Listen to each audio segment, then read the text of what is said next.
নতুন সংঘাত সহিংসতা না হলেও থমথমে পার্বত্য জেলাগুলো। অবরোধের দ্বিতীয় দিনে চলছে হালকা যানবাহন, ভোগান্তি কমেনি যাত্রীদের।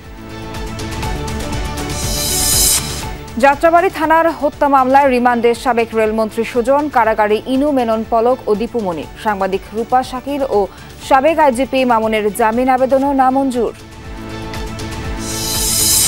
প্রায় ৩.৫ মাস পর ঢাকা বিশ্ববিদ্যালয়ে একাডেমিক কার্যক্রম শুরু। অভ্যুত্থানে নিহতদের স্মরণে ১ মিনিট নীরবতা। ট্রমা কাটাতে পরিকল্পনার কথা জানালেন উপাচার্য। আমরা সেই ট্রমা এবং সার্বিক মানসিক এবং শারীরিক কল্যাণের জন্য কিছু বিশেষ ব্যবস্থা নেওয়ার চেষ্টা করছি।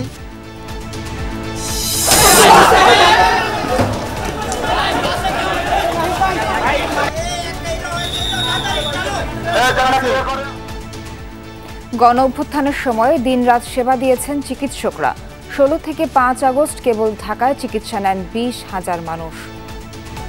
এত পরিমাণ আহত, এত পরিমাণ আমরা চেষ্টা করেও কাউকে হয়তো বাঁচাতে পারছি না, কারণ অবস্থা এতই খারাপ ছিল। সবাই তখন একত্রিত হওয়ার চেষ্টা করেছে যে না, আমরা নৈতিক দিক থেকে আমরা আমাদের সেবা দিব। এত মানুষকে আসলে আমরা যে চিকিৎসা দিব, সবাইকে আসলে চিকিৎসা দেওয়ার সুযোগও পাচ্ছিলাম না।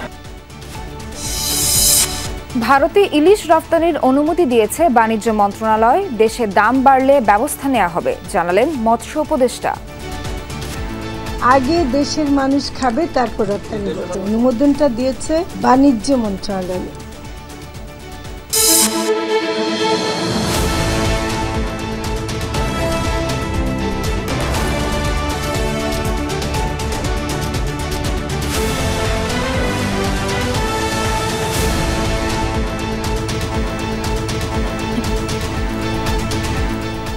দেখছিলেন শিরোনামগুলো। এছাড়াও দেশ বিদেশের আরো খবর নিয়ে দুপুরে বাংলাদেশে আপনাদের সঙ্গে আছি আমি নাবিলা সোহার।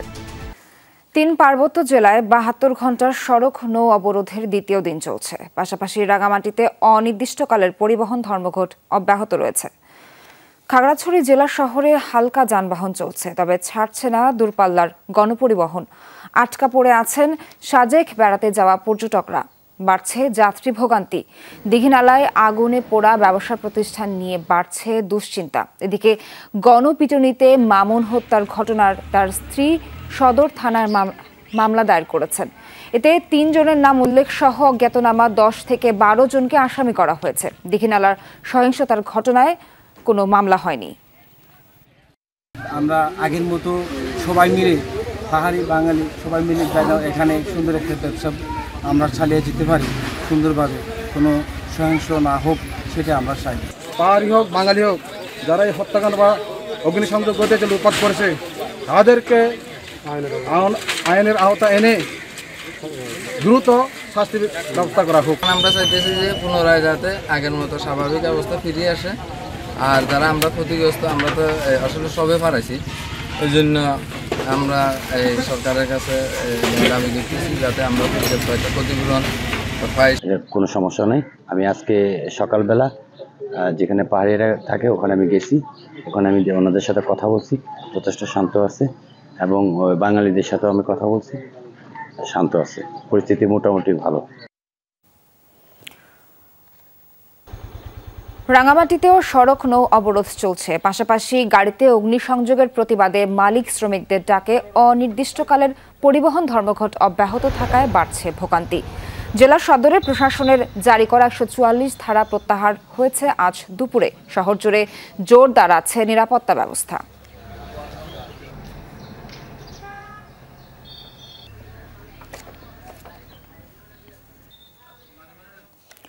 দর্শক, পার্বত্য অঞ্চলের বর্তমান অবস্থা সম্পর্কে জানাতে খাগড়াছড়ির দীঘিনালা থেকে যোগ দিচ্ছেন সহকর্মী রিয়াজ রায়হান। রিয়াজ, সড়ক অবরোধে তো আজ দ্বিতীয় দিন চলছে, কেমন দেখছেন সার্বিক পরিস্থিতি জানাবেন? সোহার, সড়ক অবরোধে আন্তজেলা যে বাসগুলো রয়েছে বা আন্তজেলা যে গণপরিবহনগুলো রয়েছে সেগুলো বন্ধ রয়েছে। পাশাপাশি এছাড়া যে শহরের ভেতরে যে অভ্যন্তরীণ ছোট ছোট যানবাহন যেগুলো রয়েছে সেগুলো ঠিকমতো মতো চলছে এবং মানুষের যে জীবনযাত্রা, স্বাভাবিক যে কাজকর্ম সেটি চলমান রয়েছে। এবং পরিস্থিতি এই যে আমি এখন যেখানে রয়েছি ঘটনাস্থল দীঘিনালা, যেখানে শতাধিক দোকান ঘর পুড়ে গেছে বা দুর্বৃত্তের দেওয়া যে আগুন, সেই আগুনে শতাধিক দোকানঘর পুড়ে গেছে। সেখানকার পরিস্থিতিও এখনো অনেকটাই স্বাভাবিক বলা যায়, কারণ যারা আসলে দোকান করেন, যাদের দোকান ঘরগুলো পড়েছে, তারা এখানে আসলে কেউ এককভাবে কেউ ক্ষতিগ্রস্ত হয়নি। দুই অর্থাৎ পাহাড়ি এবং বাঙালি সবাই মিলেমিশে এখানে বসবাস করছেন। এখানে শুধুমাত্র দোকান ঘর পড়েনি, একই সাথে এই যে দীর্ঘ 30 থেকে 35 বছরের যে সম্প্রীতি, সেটিও যেন অনেকটা পড়ে গেছে। সেই যে পোড়া ক্ষত, সেই ক্ষতর মাঝখানে তারা দাঁড়িয়ে আবার যে একটি সম্প্রীতি যে বন্ধন, সেটি তৈরি করার চেষ্টা করছেন। আমরা দুই পক্ষের সাথে কথা বলেছি এবং তারা বলছেন যে এখানে দীর্ঘ এই যে এতটি বছর ধরে তারা ব্যবসা বাণিজ্য করছেন, সেখানে কোনো ধরনের এত বড় সংঘাতের ঘটনা এর আগে ঘটেনি। এবং সোহার, আপনি জানেন যে যারা যে বিখ্যাত পর্যটক বা সবচেয়ে যে পর্যটন কেন্দ্র রয়েছে সাজেক যাওয়ার পথে মূলত এখান থেকেই তারা চাঁদের গাড়িতে করে সাজেক যান এবং এখান থেকে যে প্রয়োজনীয় কেনাকাটা সেটি করে থাকেন। এবং ঢাকা সহ দেশের বিভিন্ন প্রান্ত থেকে এসে এখানে বিভিন্ন দোকান থেকে তারা প্রয়োজনীয় জিনিসপত্র কিনে তারা সাজেকের দিকে যান। সুতরাং সাজেক যারা যান তারা এই বাজারটি সম্পর্কে ভালো করে জানেন। এখানে সম্প্রীতির যে বন্ধন সেটি একেবারেই আলোচিত, কারণ পুরো খাগড়াছড়িতে পার্বত্য এলাকা যেটি রয়েছে, সেখানকার সবচেয়ে ভ্রাতৃত্বের যে বন্ধন, সেটি এখানে উল্লেখ করার মতো। আর সেটি এবারের যে সংঘর্ষ বা খাগড়াছড়ি শহরের একটি হত্যাকাণ্ড বা গণপিটুনির ঘটনাকে কেন্দ্র করে এই যে একটি অগ্নিকাণ্ডের ঘটনা ঘটেছে, সেটি আসলে তাদের যে ভ্রাতৃত্বের বন্ধন, সেটির মধ্যে কিছুটা ফাটল ধরিয়েছে। তবে তারা চান যে যারাই পিছনে জড়িত, প্রকৃত দোষীদের গ্রেপ্তার করা হোক, বিচার করা হোক এবং সম্প্রীতি যে বন্ধন, সেটি অটুট থাকুক। রিয়াজ, ধন্যবাদ আপনাকে। যাত্রাবাড়ী থানার রফিকুল ইসলাম হত্যা মামলায় সাবেক রেলমন্ত্রী নুরুল ইসলাম সুজনকে 5 দিনের রিমান্ডে পাঠিয়েছেন আদালত। এছাড়া আদাবর ও তেজগাঁও থানার 2 মামলায় গ্রেফতার দেখিয়ে কারাগারে পাঠানো হয়েছে রাশেদ খান মেনন, জুনায়েদ আহমেদ পলক, হাসানুল হক ইনু, ডক্টর দীপু মনি, সাবেক আইজিপি আব্দুল আল মামুন, অতিরিক্ত অ্যাটর্নি জেনারেল মেহেদি হাসান ও সাংবাদিক দম্পতি ফারজানা রূপা ও শাকিল আহমেদকে। সকালে 7টার পর ঢাকার চিফ মেট্রোপলিটন ম্যাজিস্ট্রেট আদালতে কড়া নিরাপত্তায় আসামিদের হাজির করা হয়। এরপর মেট্রোপলিটন ম্যাজিস্ট্রেট সাদ্দাম হোসেনের আদালত আসামি ও রাষ্ট্রপক্ষের শুনানি শেষে আদেশ দেন। বয়স আর অসুস্থতা বিবেচনায় জামিন চান তারা। শুনানিতে পুলিশ আদালতকে জানায়, ছাত্র জনতার আন্দোলন দমনে আসামিরা সরাসরি হস্তক্ষেপ করেছে। বলা হয়, তাদের প্রত্যক্ষ সহযোগিতায় ছাত্র জনতার ওপর গুলি করে পুলিশ, আওয়ামী লীগ এবং অঙ্গ সংগঠনের নেতাকর্মীরা।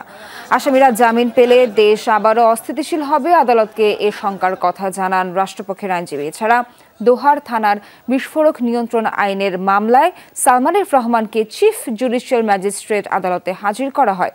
তবে অন্য একটি হত্যা মামলার রিমান্ড চলমান থাকার শুনানি পরে হবে জানান আদালত।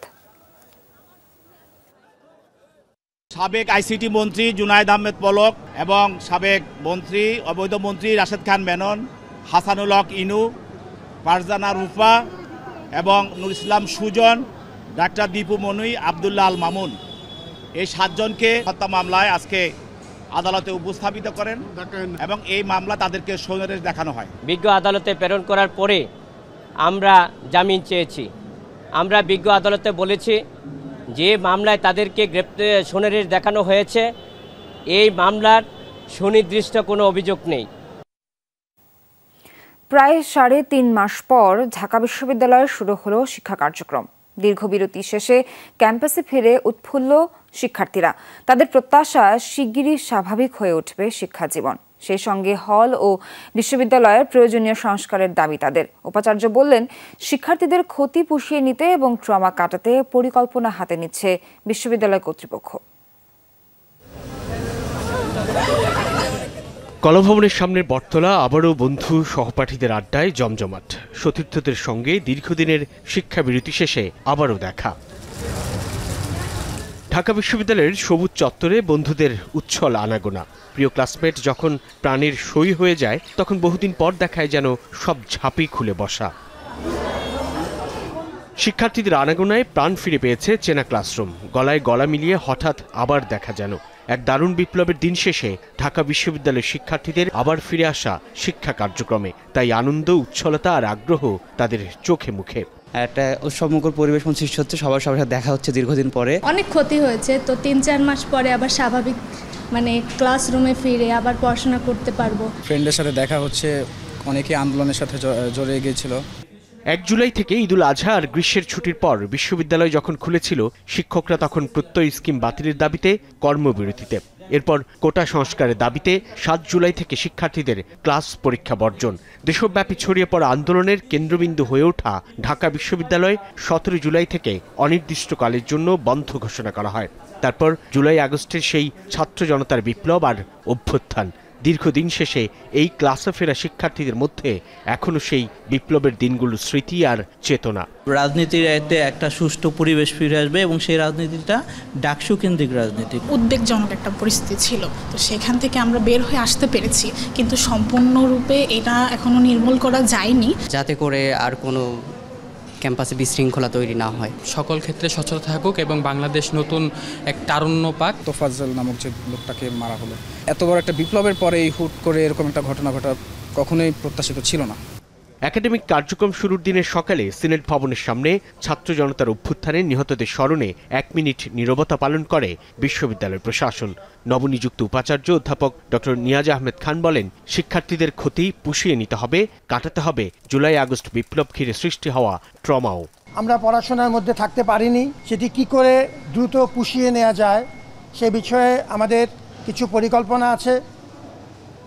ছাত্র শিক্ষক সবাই একটি কঠিন মনস্তাত্ত্বিক এবং শারীরিক স্ট্রেসের মধ্য দিয়ে, একটা ট্রমার মধ্য দিয়ে এই পর্যায়ে এসছেন। আমরা সেই ট্রমা এবং সার্বিক মানসিক এবং শারীরিক কল্যাণের জন্য কিছু বিশেষ ব্যবস্থা নেওয়ার চেষ্টা করছি। পরে উপাচার্য ঘুরে দেখেন বিশ্ববিদ্যালয়ের শিক্ষা কার্যক্রম। রোববার থেকে প্রায় সব বর্ষে শুরু হলেও প্রথম বর্ষের ক্লাস শুরু হবে 30 সেপ্টেম্বর থেকে। উপস্থিতি যথেষ্ট ভালো, বিশেষ করে মেয়েদের উপস্থিতি আরো বেশি। সাইফুদ্দিন রবিন, যমুনা নিউজ, ঢাকা। ঈশ্বরের অন্য রূপ বলা হয় চিকিৎসকদের। জুলাই আন্দোলনের সময় মৃত্যুপরিতে পরিণত হওয়া হাসপাতালগুলোয় সে রূপেই অবতীর্ণ হয়েছিলেন চিকিৎসকরা। 16 থেকে 5 আগস্ট এই 21 দিনে রাজধানীর হাসপাতালগুলোয় কমপক্ষে 20,000 মানুষ চিকিৎসা নেন। সহকর্মী আরিফুর রহমান সবুজ তুলে এনেছেন ভয়ঙ্কর সেই অভিজ্ঞতার কথা। ছবি তুলেছেন মোহাম্মদ ফারেস। 18 এবং 19 জুলাই নির্মম বর্বর দিনের সাক্ষী ঢাকা মেডিকেল কলেজ হাসপাতালের চিকিৎসক, নার্সরা। অ্যাম্বুলেন্স, রিক্সা, অটোরিকশা কিংবা ভ্যানে করে হাসপাতালে আসতে থাকে শত শত হতাহত। কারো হাতে পায়ে জখম, মাথায় মুখে রক্তের স্রোত, কারো বুক ভেদ করে গুলি বেরিয়ে গেছে পিঠ দিয়ে। আহতদের চিকিৎসায় এগিয়ে এসেছিলেন ইন্টার্ন এবং ট্রেনি চিকিৎসকরা। আন্দোলনকারীদের চিকিৎসা দিতে গিয়ে সে সময় রোশানলের শিকারও হয়েছেন অনেকে। As a whole human being হয়ে আমরা এটা আসলে সহ্য করতে পারি না। অ্যাকচুয়ালি এত পরিমাণ আহত, এত পরিমাণ আমরা চেষ্টা করেও কাউকে হয়তো বাঁচাতে পারছি না, কারণ অবস্থা এতই খারাপ ছিল। চিকিৎসা দিতে আসলে চিকিৎসা দিতে দিবে না, কর্মরত যারা সিনিয়র ছিল তারা না করছে যে এখানে চিকিৎসা হবে না, বা টোটালি বন্ধ করে দিচ্ছে, অ্যালিগেশন দিয়ে দিচ্ছে যে যারা চিকিৎসা করতেছে এরা শিবিরের লোক। ঢাকা মেডিকেলের পর বৈষম্য বিরোধী ছাত্র আন্দোলনে হতাহতদের বড় একটি অংশ আসে রাজধানীর এই শহীদ সোহরাওয়ার্দী মেডিকেল কলেজ হাসপাতালে। কিন্তু এখানে আসার পরেও নানা রকম বাধা আর প্রতিকূলতার মধ্যে পড়তে হয় তাদের। ঠিক সেই সময়েও তাদের পাশে এসে দাঁড়ান এখানকার চিকিৎসকরা। মিরপুর, মোহাম্মদপুর, ধানমন্ডি সায়েন্স ল্যাবের হতাহতদের আনা হয়েছিল এখানে। বিভিন্ন রকম ডাক্তারই তো আছে, সবাই তখন একত্রিত হওয়ার চেষ্টা করেছে যে না, আমরা নৈতিক দিক থেকে আমরা আমাদের সেবা দিব। এত মানুষকে আসলে আমরা যে চিকিৎসা দিব, সবাইকে আসলে চিকিৎসা দেওয়ার সুযোগও পাচ্ছিলাম না। একসাথে 8জন 10জন করে রোগী ঢুকতেছে। 18 থেকে 5 আগস্ট রণক্ষেত্রে পরিণত হয়েছিল রামপুরা, বাড্ডা, মহাখালী, উত্তরা। আওয়ামী ভয়ভীতি আর পুলিশের রেইডে অনেক হাসপাতালের গেটে তখন তালা, বন্ধ ছিল চিকিৎসা সেবা। পরিস্থিতি বিবেচনায় বিভিন্ন দলে ভাগ হয়ে স্পট ভিত্তিক চিকিৎসা সেবায় নামেন অনেকে। তারা হাসপাতাল পর্যন্ত আসতেই বাধার সম্মুখীন হচ্ছিল। পরবর্তীতে আমাদের এখানকার যারা ইন্টার্ন ডক্টররা আছে এবং পোস্ট গ্রাজুয়েশন ট্রেনিং ডক্টররা আছে, তারা চিন্তা করলো যে আমরা ওদের যেহেতু আসতে সমস্যা হচ্ছে, আমরাই যাই ওদের জন্য কিছু করা যায়। ভয়ভীতির বিপরীতে উত্তরার 7 বেসরকারি হাসপাতালের ভূমিকা ছিল অনন্য।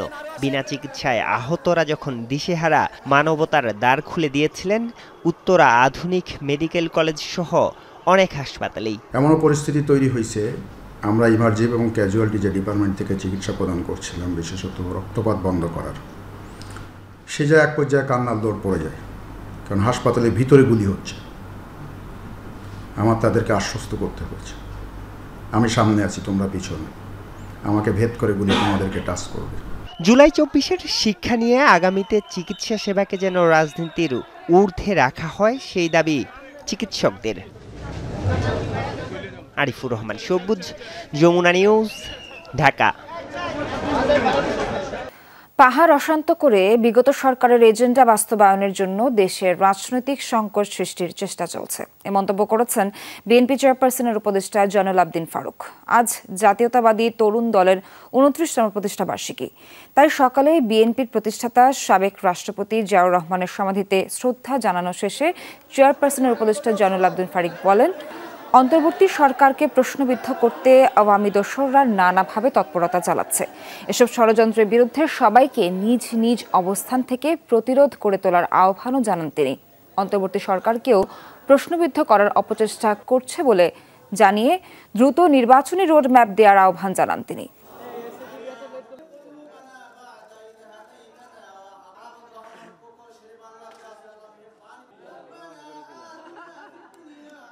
দেশে চলমান রাজনৈতিক সংকট সৃষ্টি করার ষড়যন্ত্র চলছে। পাহাড়ি বাংলা ভাষাভাষীর মধ্যে একটা অস্থিরতা সৃষ্টির প্রয়াস চালিয়ে যাচ্ছে বিগত সরকারের কিছু এজেন্ডা বাস্তবায়নের জন্য। প্রধান উপদেষ্টা ডক্টর মোহাম্মদ ইউনূসের সঙ্গে সাক্ষাৎ করেছেন সেনাবাহিনী প্রধান জেনারেল ওয়াকারুজ্জামান। সকালে প্রধান উপদেষ্টার কার্যালয়ে সৌজন্য সাক্ষাৎ করেন সেনাপ্রধান ওয়াকারুজ্জামান। এ সময় তিনি দেশের আইন শৃঙ্খলা রক্ষা পরিস্থিতি বিষয়ে প্রধান উপদেষ্টা ডক্টর ইউনূসকে অবহিত করেন। এছাড়া দেশের অভ্যন্তরীণ নানা বিষয়ে আলোচনা করেন তারা। আইন শৃঙ্খলা পরিস্থিতির উন্নতিতে সেনাবাহিনীর সক্রিয় ভূমিকার প্রশংসা করেন প্রধান উপদেষ্টা।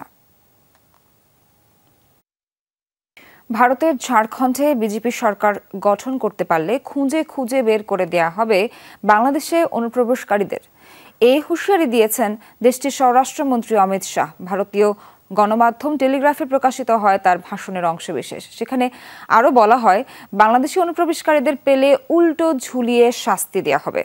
আসন্ন বিধানসভা নির্বাচনকে সামনে রেখে শুক্রবার ঝাড়খণ্ডে ছিল প্রচার সমাবেশ। সেখানেই এসব মন্তব্য করেন তিনি। বলেন, জনগণ রাজ্যটির সরকার বদলে দিলে রোহিঙ্গা ও বাংলাদেশি অনুপ্রবেশকারীদের খুঁজে খুঁজে বের করে দেওয়ার কাজ করবে বিজেপি। অভিযোগ করেন, অনুপ্রবেশকারীরা ভারতের সম্পত্তি দখল করছে, ধ্বংস করছে সংস্কৃতি। অনুপ্রবেশকারীরা কংগ্রেসের ভোট ব্যাংক, তাই তাদের সুযোগ সুবিধা দিচ্ছে দলটি, এই অভিযোগও তোলেন তিনি।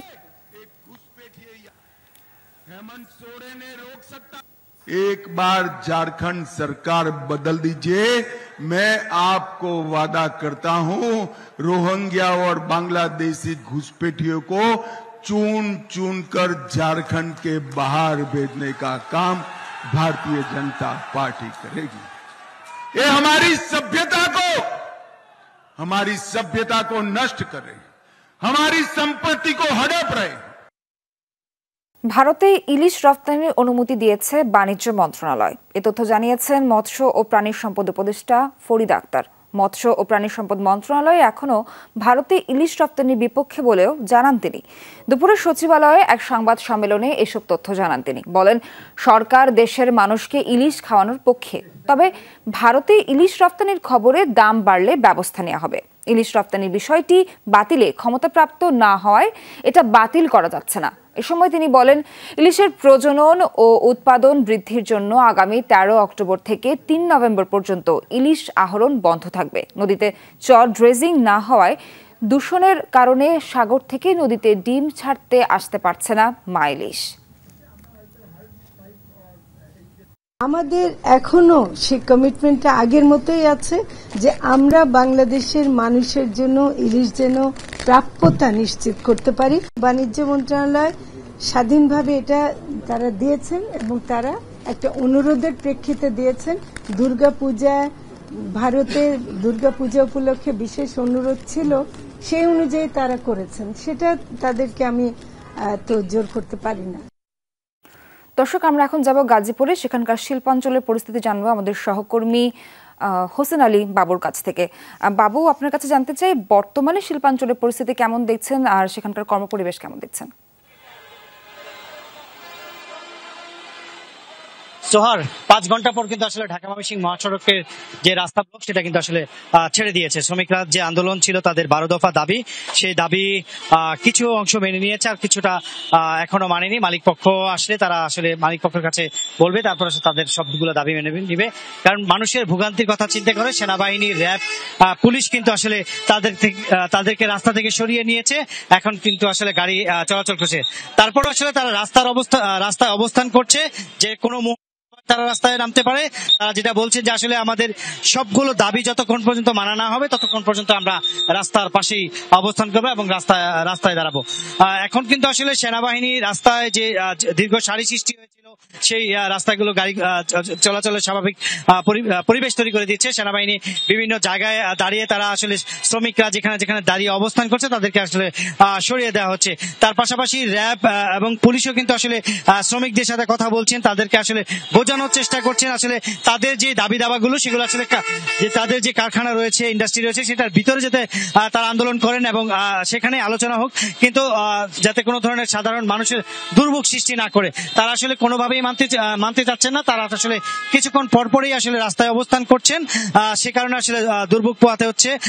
তার পাশাপাশি তাদের যে দাবিগুলো 12 দফা দাবি, প্রথম হচ্ছে যে হাজিরা বোনাস বাড়াতে হবে, তাদের যে টিফিনের টাকা সেটা বাড়াতে হবে এবং তাদের যে নাইট বিল সেটা বাড়াতে হবে এবং ভিতরে যাদের মোবাইল ব্যবহার করতে দিতে হবে। এইসব দাবি নিয়ে আসলে সকাল 8টা থেকে তারা এই যে ঢাকা ময়মনসিংহ মহাসড়কের যে বাগের বাজার এলাকা সেখানে তারা অবস্থান করেছিলেন।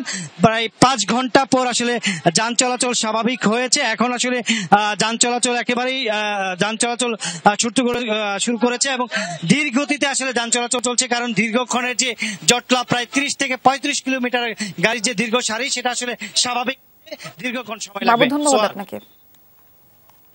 গাজীপুর জেলা ও মহানগর জুড়ে অবৈধ অস্ত্রের ছড়াছড়ি, ভয়ভীতি দেখানো, চাঁদাবাজি বা শক্তিমত্তা প্রকাশে চলে অস্ত্র নিয়ে প্রকাশ্যে বাহাদুরি। স্বরাষ্ট্র মন্ত্রণালয়ের স্থগিতাদেশের পরও জমা পড়েনি 22টি লাইসেন্সকৃত অস্ত্র।